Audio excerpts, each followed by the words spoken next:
Because the mother used to write, I used to ring my mum and saying, I'm going to Somalia. She goes, no, Pakistan, whatever. And one day I phoned from Somalia, I'm Somalia. Cut the phone. It began in 1999 when we're celebrating 300 years of the Khalsa. And I noticed that we're doing the usual stuff, which is Nagar Kirtan, lots of food in Slough in England. And that's the only time I was in the Gurdwara committee, any Gurdwara committee. And I proposed that we do something for the local hospital, for the children's ward, maybe like a special intensive care unit or something. We have enough money in the community. And it wasn't taken seriously. And they kept doing their own committee meetings, etc. And then the war in Kosovo was raging. And we thought, why don't we do something? After I read the UK national newspaper, that there's a convoy going to Kosovo, Albanian border. All the refugees are coming to Albania. I thought, okay, let's do something for them. And I was just basically in a Gurdwara car park in Slough, talking to myself, literally talking to myself, and just the word Khalsa Aid, instead of anything like Sikh Aid, whatever, Khalsa Aid came, because the Khalsa meaning is so massive, so huge, and it's totally fearless spirit. And that's the concept a lot of our Sikh enemies wanted to destroy through our history. So I thought, why don't we take it to the global level, what it is? And then I spoke to some of my friends in Slough, and next thing you know, after 2 weeks of hard work fundraising, we're on the way to Albania. I think Seva started for me personally when I was helping in the Gurdwaras, doing a lot of water service. On Sundays we have a lot of the Sangat, the congregation, and as a kid I was helping with the water when the langar, the food was, kitchen was going. And for me personally, it's something that should be enjoyable, something that personally gives you the direction towards spirituality. And that's what it's been for the last 15, 16 years. It's something that you really get stuck in, and physically and mentally you don't get tired because you're serving others. And that's what Seva means to me. I think a lot of people don't really know what goes on behind the scenes when you're traveling, when you're actually in a war or conflict or a disaster zone. The graphic images, the graphic details we have to see. The spirit of Chardi Kala. I mean, we always say, Singh's always in Chardi Kala. So if you are miserable, and if you're unapproachable, and if you come across absolutely serious, nobody's going to talk to you. You will not be approachable. Singhs are meant to be cheerful, no matter what the situation. When we were being persecuted in the jungles in the 17th, 18th century, we remain Chardi Kala. So people say to me, I want to volunteer, I want to go abroad. I say, you've got to have a sense of humor. Singhs have always a sense of humor, no matter what. Singhs after 84, Singhs in the jungles, Singhs under Maharanjit Singh. We always had that humor. That strengthened us because we're always in Chardi Kala. Well, physically the most dangerous one, probably in Congo, around about 2003. Me and my Ravi Singh from Hayes, West London, we traveled there to help people with the volcano eruption in Goma in Congo. Landed in Rwanda through a contact, and we drove through to the borders of the countries. There's a saying in Africa, do not cross African borders in the dark at night. We got stranded, we got stopped by the police, we got a bit lost, and it got really dark by the time we got to the border. It was so dark, I'd never known that much darkness. And I'm saying to you, I couldn't even see my hand in front of me. It was so, you cannot imagine the darkness of that night, that African night, that particular time. And we got stranded in no man's land, which is between Congo and Rwanda. There's a border, then there's a no man's land. And that was another very long story, but somehow we managed to get out. And the guys who got us out were local gangsters. We didn't know, somebody set us up. And by Singh, myself, we were in a car being chased almost twice. And I remember the second time we stopped, I said, we're going to go. And by Singh still remembers this. I said, Koi nahi main kya? I said, doesn't matter. Start doing chompis up really loud, and we'll sort this out. And he goes, oh, okay. Even this day he remembers it. He starts reciting Gurbani really loud. And I thought that was it. But luckily, when I got out the car, the two guys who came out the car, they started going towards the car. And this is the strange bit. I'm not really superstitious, kind at all, but I felt there was people with me, although I was alone at the car for that split seconds. But I felt there was somebody with me, I don't know what. But then on the way, we just quickly got out of the situation, lights off, about 12 at night, traveling across Congo. Lucky to be alive that time, to be honest. We were very close to death. You know, many times you feel somebody's watching you. You know, death will come to everyone. It's just how it comes to you, sitting around doing nothing or doing something useful. So it's not being bravado or being cocky or brave. No, it's just a fact. It's just don't fear death. You fear failure to do something when you needed to do something. Yes, failure to see a situation, for instance, I'll give you an example. There's huge crisis in Somalia. We could be doing something, but we can't go in. Or when we go to an operation, we fly in with Sangha's donations, and we go all the way, and then we can't do anything, and because we physically can't, you know, get involved to set up aid project. That's my biggest failure, that we will not help people when we need to help. And as we're growing, you know, many other fears come into motion, like, you know, we're a small organization, very hands-on. Maybe in 10 years' time be different when I'm not around. So, but no, I don't personally fear anything for myself. Last couple of years ago, two guys came running to me, Paisa, can you guess your age? I said, go on then. 65, 68? And I said, no, 44 at the time. I'm 45 now. But, you know, it's not that. It's just that Khalsa Aid is not like any other, a lot of organizations, they want to continue, hold on to you, die. And I've been talking to the guys, you know, in the city of London, the professionals, bringing independent people on to strengthen that succession program, where I'm not the only one that the charity depends on. So I could drop that tomorrow and the Khalsa will continue. So, you know, it's just, I don't want to make it look like I'm grabbing on for some reason or personal gain. It was a vision. Visions come clear, visions happened, and people are taking part. Not what I like to pack. I like when we're traveling, any mission, the suitcase, as the usual stuff, the clothing, some of the first aid kit, maybe some tablets, and that's about it. We can't really take any security stuff or scanners or weapons or anything. We have to carry just basic stuff. People think Ravi Singh's suitcase might involve something super life-saving stuff, things in it. It doesn't. It's just a normal person. Instead of packing for a holiday, we're packing for a mission. No, I mean, when I'm traveling anywhere in the world, my phone is the key, because it's a communication to the outer world at any one time. I'm making sure the batteries are charged. It's roaming, because, you know, that could be a life-saving item. And obviously, we're in a country, you're allowed to wear a kirpan. You have that with you all the time. But currency, make sure you got plenty of local currency. You never know when you're stranded somewhere in parts of the world where you need money to get out of situation. And basically, one thing that what we call lifesavers, we pack is hand wipes, because you're dealing with people from all walks of life in refugee camps. There's diseases, there's all sorts of stuff that, you know, you could catch. So, you know, we mix in with everyone like normal, then after scrub our hands, and that's a lifesaver. But the phone is the key in everything, because that is the ultimate. If I don't carry a phone, I would feel a bit more vulnerable, because phone and roaming. Yes, there are places in the world where you might not have a phone, where I've been. You just got to carry your senses more, because this is safety first. Yeah, there are many fears when you're traveling or before you travel on a mission. And before you travel on a mission, make sure that your contact you're going to meet in the countries, like could be Iraq, could be Congo, Somalia, the contact is solid, but you know, you can't check everything. You try your best. And especially if you're traveling with volunteers, which I don't can't take on to like Iraq, because you got to safeguard them. So we have to, as a charity, we got to safeguard a lot of that. We do have a lot of responsibility to double check everything, the flights, the hotels, where we're staying, who we're working with, our local partners are legit. So, and when we do land in the country, we got to make sure that information matches.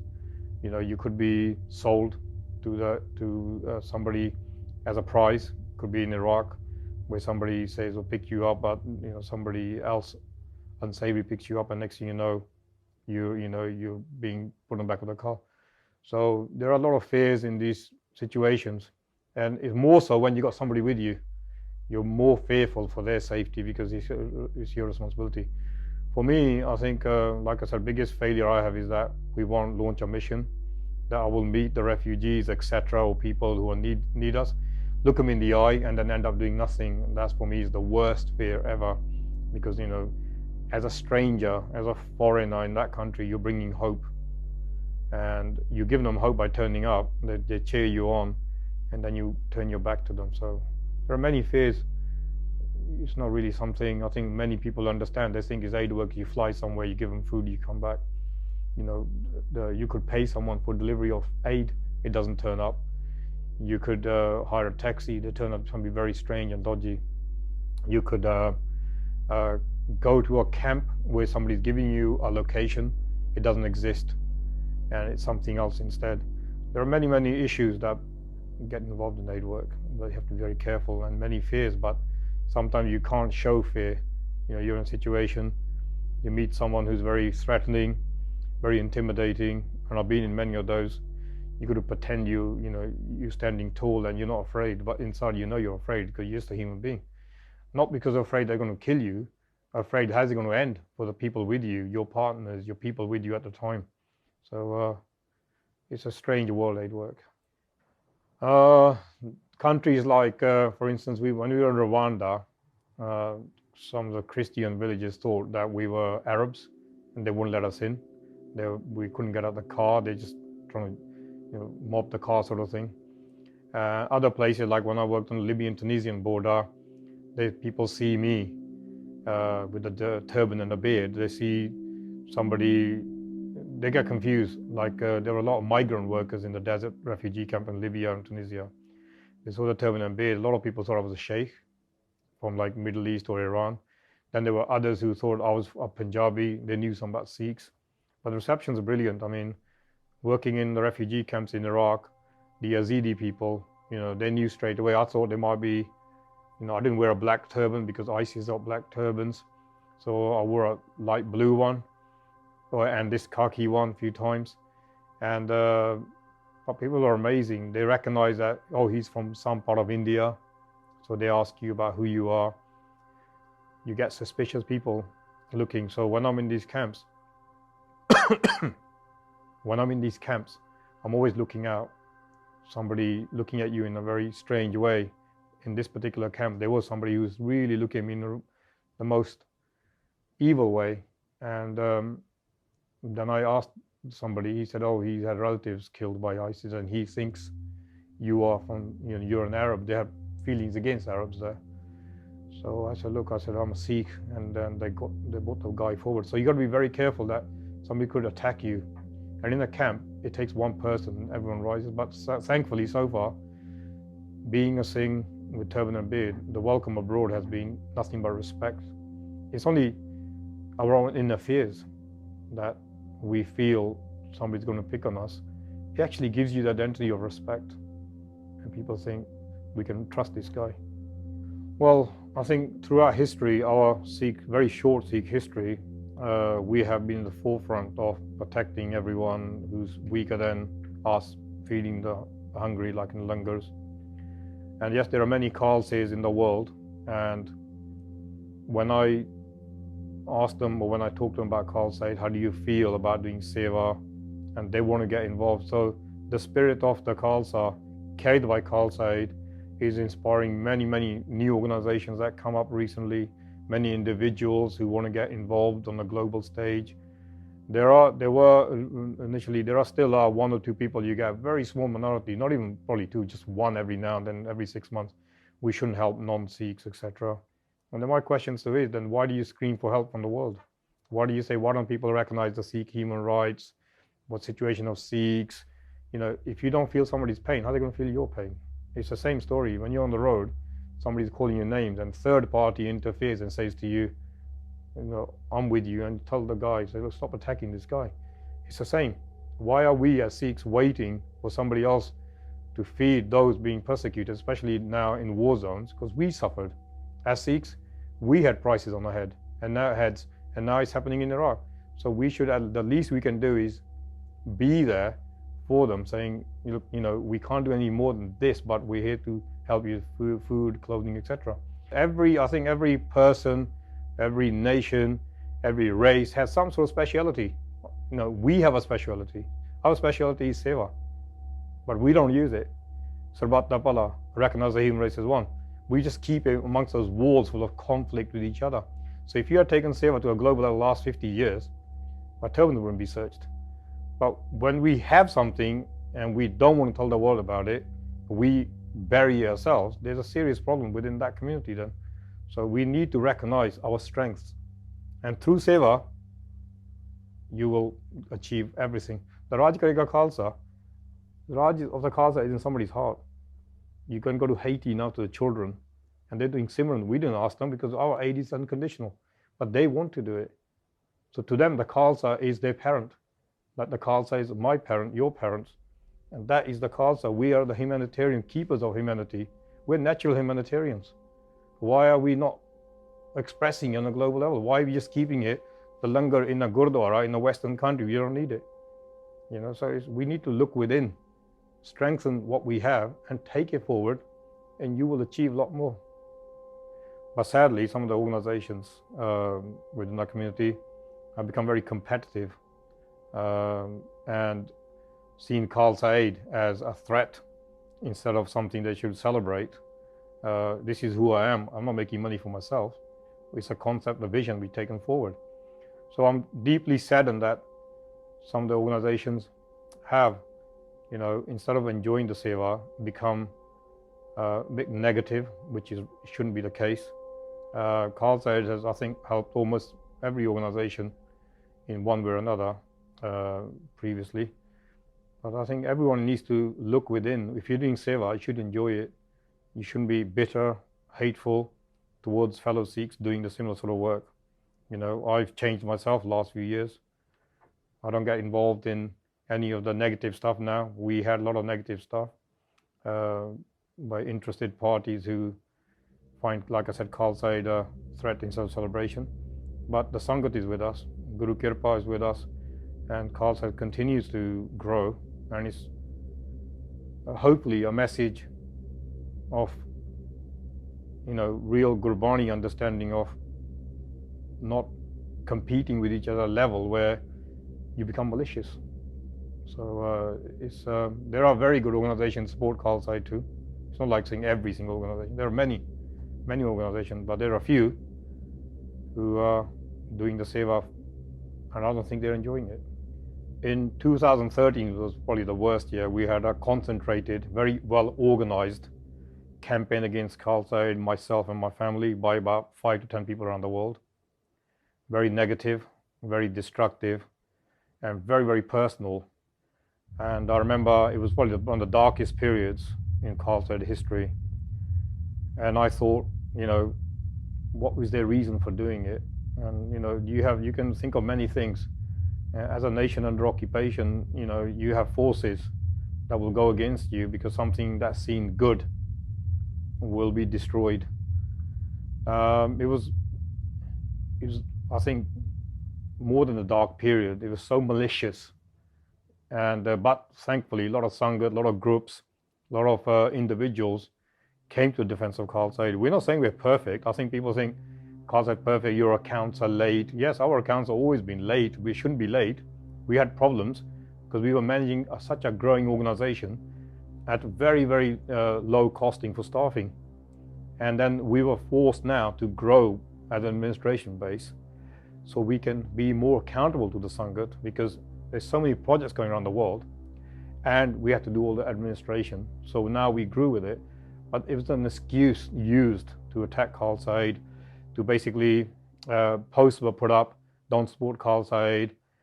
I mean, I think some of the personal attacks were really below the belt. And the most disappointing thing for me was the Sikh political organization in the UK and some of the other major organizations run by individuals kept very silent when I was being attacked. If I was some sort of one of their guys, which I refused to be linked with any of these guys, they would come out in protection, but they didn't. And it made me wonder, and I'm glad that we never linked up with any of the old parties, because to them, Khalsa had seen a threat as well. So through Guru Kirpa, we in 2014, the year just changed. We achieved a lot. We made some wonderful friends with people of Somerset. You could never in a million years think of this friendship. My heart's in the villages of Somerset. So through this negative campaign, which I kept very quiet about, didn't retaliate, didn't post against, I said, okay, if that's what they want to do, let them. We learned a very valuable lesson. Don't engage fools, don't engage haters. Stick to what you do best, and the Sangat will stay with you. And through that dark period came one of the best periods for Sikhs in the UK in 2014. Khalsa Aid was the news in the beginning of 2014 for the floods, for the Iraq crisis, for TV programs. So, so it doesn't matter. If you're doing something, focus on it, continue. Khalsa Aid, as it's grown at an absolute rapid rate. Every few pounds we're spending, the Sangat will be generously donating much more, which is brilliant because they're encouraging us to do much more. All our admin, all our salaries are covered by gift aid, which is what the UK government gives a tax benefit back to the donor. We got 3 full-time staff in Khalsa Aid and 1 part-time in the UK, and we've got 27 staff in Punjab, which includes teachers as well as our workers. So the salaries in the UK are covered by gift aid, so it's not real donations that's going on the salaries, which is, for me, it's very good news because people can't say our real donations going towards a charity. We've got a very small office in Slough, where I'm sitting in now. So we are looking for a bigger office, but we don't want to waste money. Our pensions in Punjab for the families directly affected by 84, we got 250 families. Now those 250 families, over the next 10 years, will require just about £1 million in pensions if it doesn't expand. So the project is expanding. Our reserves are now 1.5 million. But what I want to do is to put that aside for those families affected in 1984, so we can do rebuilds, pensions, and fundraise for another couple of millions for international work. And as an international charity, compared to the charities, we're very small. We're extremely small. Our normal Gurdwara will have more reserves in property and cash than we do anywhere in the Western world. So as we expand, as we spend more, the Sangat continues to support us. But my personal target eventually would be to at least be safe and sound like other charities, global charities, and have between 5 and 10 million cash to work with, so we can set up in Africa, in Asia on permanent basis. So eventually we will do the percentage, what percentage we spend on aid like other charities. But coming back to the accounts, I've done this work 16 years. And I can tell you, accounts, there are people who do fantastic accounts, but I've seen where the money goes. But the accounts are perfect. So people say, the breakdown's brilliant, but it doesn't mean that's what actually happened. Many people, I find it really strange, some very intelligent people, find it shocking. Oh, look, we discovered there's money in Khalsa Aid. There's nothing shocking. It's all in the Charities Commission. It clearly says on the website we're a registered charity. All they have to do is to go to Charities Commission, type in, all our accounts are there. Everything's there. So it's not like some Pandora's box like somebody stupidly described it from Canada. It's in your face. It's in front of you.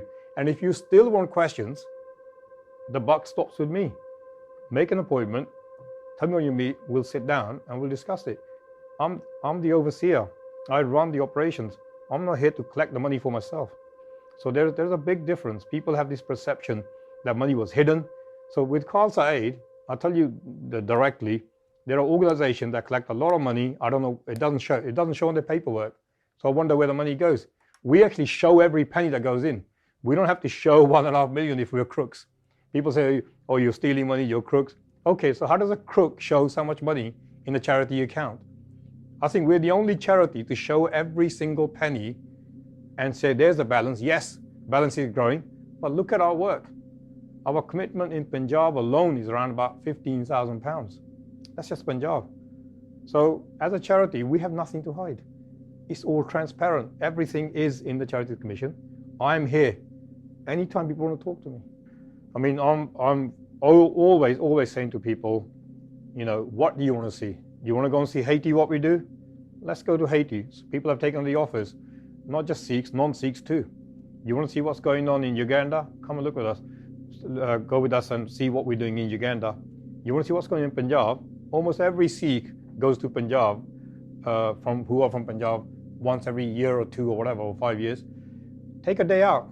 We'll give you a list of projects we're doing. Just pick one up and say, right, show me this right now.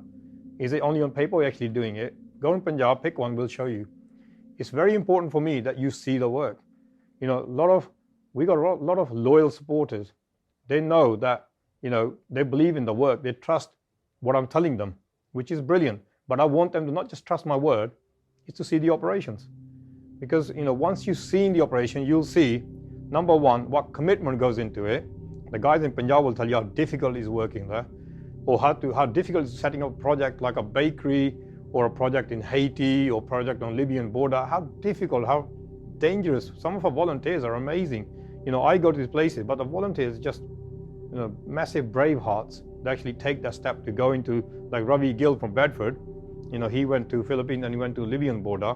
So did Baljeet Singh from National Sikh Youth Federation, UK.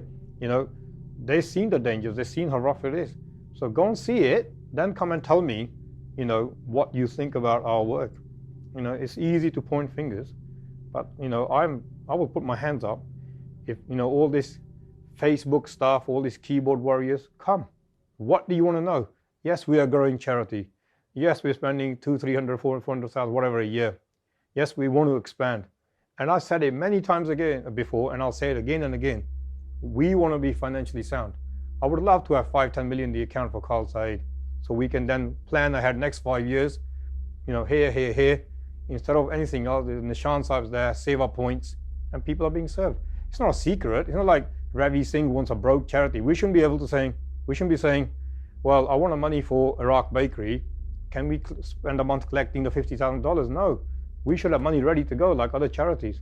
We're publicly funded. We don't get any grants at all. So I hope people will continue to believe in that, trust the message. Most of all, come and meet Ravi Singh. Come and meet the team, the Khalsa Aid team. Go and see the teams in Punjab. Go and see the teams in Haiti. See for yourself. One thing you will definitely see, how hard it is to go to a country where you don't speak the language, you're a different culture, you look very different, and you have to win people over to set up their operations.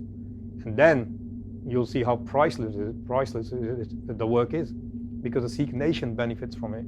The Sikh community benefits from it. I don't benefit from it. Ravi Singh's well known for doing the work in the front, but our donors and our staff and our supporters that make it happen, you know, it's not called Ravi Singh Aid, it's called Khalsa Aid. I don't claim any of that. I'm just in the forefront because it's something I believed in. I've driven it all my life. It doesn't mean I own it. I think my personality always has been to get on with people, you know, do the work, have a laugh, and that's not really changed since I've become a Singh. What our community does, it wants to create like holy men. Like now, since I've become well known for the TV programs, the news, the floods, etc. There's a lot of love out there for the work of Khalsa Aid anyway. And, you know, sadly or happily, whichever way you look at it, I've become the face of Khalsa Aid through the vision, the dogged determination to create this vision for Khalsa Aid. And people react to it very differently. Some people want to treat me like some sort of holy man, and I said, no way. I'm so far from that. You know, I don't want no respect like that. I don't want people giving sarope like respect in gurdwaras. I cringe at that, because there are mothers who are waiting in Punjab now, whose sons never returned. They deserve so much more, and they don't get it from the same gurdwara, and they won't even let me speak about them in the same gurdwara, and yet they want to give me that respect. I'm very independent guy, but very, you know, forward-thinking guy. That I don't want any of that for myself. You want to do that, give it to people who deserve it. And I definitely don't want to be treated like holy men, people touching my knees and feet. Happened recently. And I find it shocking that people can make somebody like me, who's total sinner, into some sort of holy man. I'm not. I'm here as a tool for Khalsa Aid to take it to that level we've taken it, and then other people come and take it to the next level. So our people really need to, yes, respect is brilliant, but they shouldn't build a person into something very special, because when that person falls, then the whole community falls with it, and then people get depressed, etc. And I'm just easy going, if you want to talk to me, the best thing is to call me for a cup of coffee somewhere. I don't even like to visit people's houses for that reason, because it's too much respect. I said, look, meet me in a coffee shop, and we'll have a coffee, we'll talk, we'll have a chat, and I'll be happy. I can go home. But I think people need to rethink. Somebody does something small, next thing you become a celebrity. Somebody does something, mention something they like, you become famous. I become famous for the work, which in a way, good or bad, become the face of Khalsa Aid, but we're trying to move away from that. We want Khalsa Aid to be a brand in itself, which has it become. When you're in refugee camps or when you're in disaster zone, etc., people are already suffering a lot of pain. So when I turn up there, first thing is see some strange guy, and then I tell them I'm not serious. They think I'm a serious guy, that I'm not going to tell a joke or have a laugh. We have a laugh because it's a way of expressing that I'm here, and I'm here to be with you. I got nothing against you. I don't want anything from you. We're just here to make that moment, your times which are tough, a bit more easier to deal with. And it's not something I need to pretend to be like. Even though I don't understand the language, we still have a laugh. And because it breaks that ice, it makes us human than anything else. I think laughter makes us more human than anything, anger, bitterness. These are the things that don't make us human. They make us like going to a different category altogether. So when they see somebody with a beard and turban and you're very serious, you don't have a laugh, and you condemn everything, you point fingers, better than the people taking heads off. So we say, no, we have a laughter, we have a laugh. It's a way of releasing the tension in the head, the pain, the suffering, and the moment of escapism for you and the refugees or the people stuck in situation.